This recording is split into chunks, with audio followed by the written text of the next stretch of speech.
Okay, this is a, I don't know, mid 2010s, like a 2016 Jeep Compass. Suddenly, it would crank, crank, crank, no ignition. Here's the problem. The problem is behind this right headlight, all the way down there, there is a relay box. That is it depicted with the cover off. You can see the one on the left, the top right is missing. You can see that green corrosion there.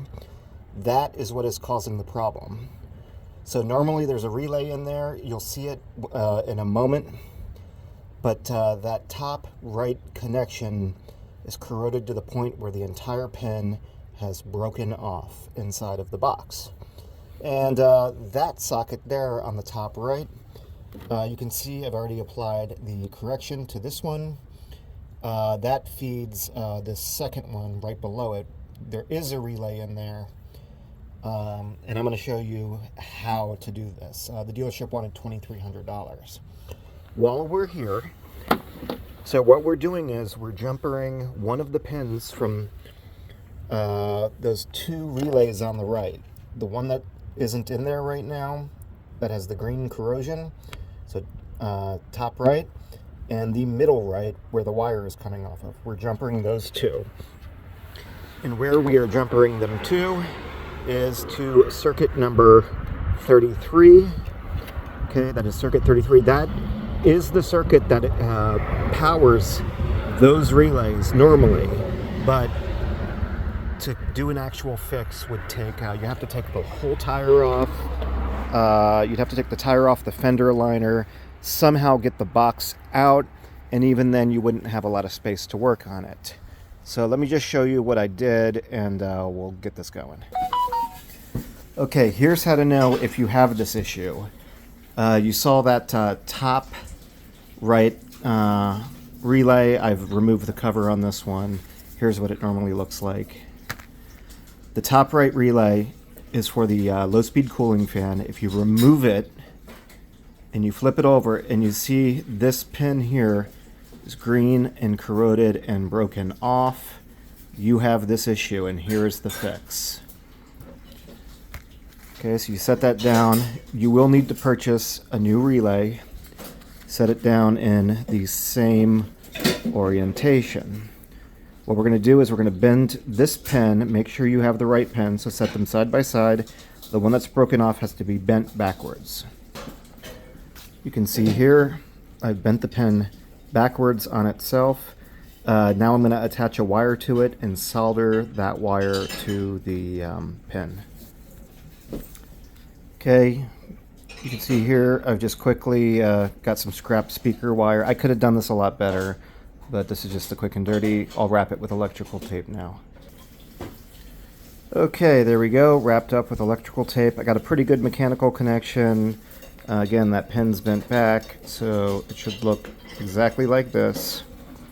You're going to need two of these. Okay, you make one for your low-speed cooling fan and one that actually lets your engine start. That is the auto shutdown relay.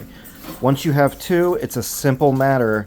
You take this lead wire here and you basically, I kind of did get the wrong one, but there's these little fuse taps you can get at the auto parts store. It's called like an ADA circuit. It's next to the fuses.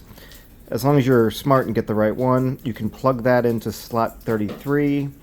And if you connect both of those into this, that will fix your problem and your Jeep will work again, which is much better than replacing the entire relay box, and is much better than paying the dealership $2,300 for a 10-year-old vehicle. For repair, that can be done. These are about $10 each. The relay from Advanced Auto Parts, any auto parts store is going to have this relay. If you type in relay, look for one with the 3 pins and the 2. Any of them will work. Even the $10 one will be good for this repair. And we'll show you the final install in a moment. Okay, it's going to be a tight fit, but I'm going to get this relay into that slot right there, the one that is corroded. That relay is going in there, and then you see the one that's already installed. That's the second one. And I'm just going to simply, because I do have the wrong vampire tab for this fuse, I'm just going to put the wire and shove it right in, just to get it to work for now, and then I'll clean it up later. One thing I forgot to mention to get access, this little air intake, you just quarter turn and the whole thing comes off. That can help you get access when you're doing this job. That kind of opens up this to get your arm in. Okay, I'm still working it. It won't go in. I do have cutters, but I can't find them right now. So I'm going to break off just the little corner of the box because it's a very tight fit, and that'll just make it easier to get this relay in. Okay, tight fit. I think I got it in there. For now, I'm just going to shove that in there and throw the circuit breaker on top because I don't have the other part that I need. But normally you would do an ADA circuit that I showed you earlier. You'd put that in there and hook it up. I'll do that when I get the part. But after that should do it. The Jeep should run.